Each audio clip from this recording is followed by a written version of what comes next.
Finding a niche is one of the most important things you can do on YouTube, and that's especially true as a small creator. But how do you go about actually figuring out what your niche is? What makes a good niche? When is something niche enough? Or on the other hand, when is something a little bit too niche? I know that for myself, it took me a long time to figure out my niche, and I thought I was the only one who was experiencing that issue. And then a few days ago, at the time of filming this, my good friends SmashMax and Wacko, they made their own contributions to Road to Full Time, which, first of all, thank you guys so much for doing that. I wasn't actually expecting anybody to join in on this. I really wanted people to, but I didn't actually think that anybody would. So thank you so much for sharing a small part of your story. It was really cool to see your insights and the different challenges that you guys face compared to what I face. It's really, that's the beauty of this, right? We all have such unique experiences, and it's really cool to see a little snippet of someone else's story. So thank you both so much for doing that. If you guys don't know who SmashMax and Wacko are, I'm going to leave links to their main channels in the description, and I will also leave links to their Road to Full Time contributions down there too. So please go check them out. I'm thrilled that they decided to take a step on this journey with me, so thank you guys so much for that. But they were both talking about their own struggles finding a niche, and the biggest takeaway that I took from both of their videos is that they didn't really know how to find a niche. And that's really interesting to me because I didn't know how to find a niche either. For the longest time I thought that just gaming or making game reviews, I thought that was a niche. I thought that was enough of a distinct sort of style to give my videos. I thought that was enough. And it really isn't. I think SmashMax probably put this the best. There are so many different ways and types of content within the gaming niche that in and of itself is just too broad. So then it obviously becomes a question of, well, how do you niche down? How do you find something less broad, something more specific that you can really call your own? Because that's the benefit of a niche, right? If you have something that's distinctly your own, then no one else can really do it the way that you're doing it. And I mean, obviously that's true of YouTube generally, right? If you're putting your true, authentic self into your videos, then no one will really be doing it how you're doing it. But when it comes to a niche, that means that no one is making videos on the topics or in the same way that you're doing it. It goes beyond just your unique personality. And if you do a niche right, it leverages your unique personality to strengthen the topics of the videos. Finding your own distinct niche is what takes a viewer from thinking, that was a gaming video, to, that was a rock video, that was a SmashMax video, that was a Wacko video, that was your video. And that's why it's so important to find a niche that works for you. But again, nobody knows how to do it. So I'm going to share how I got to my niche. For those unaware, or for those who haven't seen any of the content on my main channel, my new niche is letting the games I've never played inspire the games I've yet to make, which effectively means I'm going to be analysing games that I've never played and seeing what game design and games development lessons I can learn from them to then take into my own game development projects. I even got a catchphrase and everything. That's how niche down I am. I have a catchphrase for it. And this is very new to me and to my channel. At the time of recording this, I've only uploaded one video in that niche, and it's sort of an introduction to me tackling that niche. So there's an argument to be made that it doesn't actually count. Technically speaking, I haven't uploaded in this niche yet, so take all of this with a pinch of salt, because I don't actually have any data currently to say definitively whether or not this niche has or will work out for me. But by the end of this year, I certainly will have. That's the beauty of this series. By the end of 2025, we will know if this niche has worked for me. But I know one metric by which it definitely has worked for me, but we'll get into that a little bit later. So how did I arrive at this niche?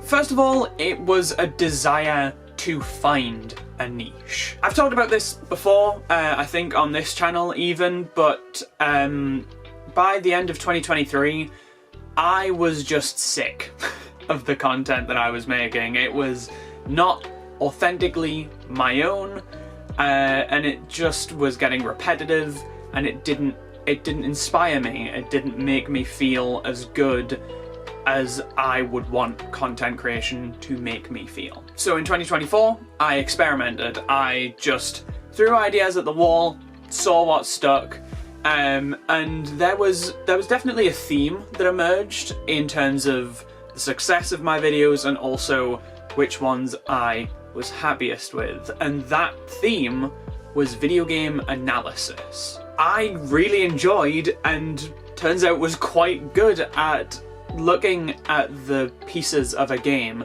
and critically deducing whether or not they were good mechanics or bad mechanics, why and what impact that has on the game and the player. And I realised by the end of the year I wanted to focus on this. Game analysis was really interesting to me, and it was becoming clearer with each game analysis video that I made that it was a skill that I had in my toolkit. So with the idea that I wanted to niche down in my head, I took to YouTube. I looked up videos on how to find a niche, different people who found their niches and what sort of things they did. And I ended up on an interview with Paddy Galloway, who I believe is credited as one of the best sort of title creators or idea generators on YouTube. I don't actually know that much about Paddy Galloway, I just know that his name crops up a lot. He's clearly good at whatever it is that he does. But I saw an interview with him and he was talking about how to find a niche and to make interesting and compelling videos within that niche. And he derived sort of a formula for making and finding your niche, and it focused on your 3 superpowers. And this is honestly really, really simple. It focused on 3 aspects of you as a person. So, to walk you through this, I want you to think about these 3 things. What is something that you enjoy doing, that makes you happy, that you like to do in your own time? What is something you are good at doing, something you know you are capable of and you are skilled in? And what is something that you want to be a part of your future? If YouTube doesn't work for you, what's the backup dream, you know? What do you want to do if not YouTube? Once you've figured out those 3 things, you need to find the intersection between those 3 things. Imagine this like a Venn diagram, right? Something you're good at, something you like doing, and something you want to be a part of your future. And it's the middle section where your niche lies. Now this may seem a little bit abstract and a bit too conceptual, so I'm gonna use my niche as an example to walk you through how this process works. So for me, I love playing and experiencing new games, and it's something that I don't do enough. I always find myself relying on my old faithfuls, replaying games or playing games in series I'm already very familiar with, but every time I have stepped out of that comfort zone and played something completely new to me, I have adored it. So, the something that I like is playing and experiencing new games. As we've already established, the something I'm good at is video game analysis. And that's also something that I really, really enjoy doing, which is helpful. It's all well and good to be good at something and not enjoy doing it. So I guess ideally find something that you're good at and that you like being good at. But if you can twist something that you don't really enjoy but are good at into something that you enjoy, that might work. I'm not sure. And then the thing that I wanted to be a part of my future, if not YouTube, was games development. Ever since I was a kid, I have loved the idea of making my own games. The dream when I was younger was working at Nintendo and making a Mario game, and then it evolved into making games in series that don't get a chance. You know, I'd love to still work at Nintendo and be on the dev team for a new Chibi Robo game. Because if no one else there is gonna do it, I will, okay? I'll be the guy who does that. And this love and this passion for wanting to make games has extended into my entire educational career.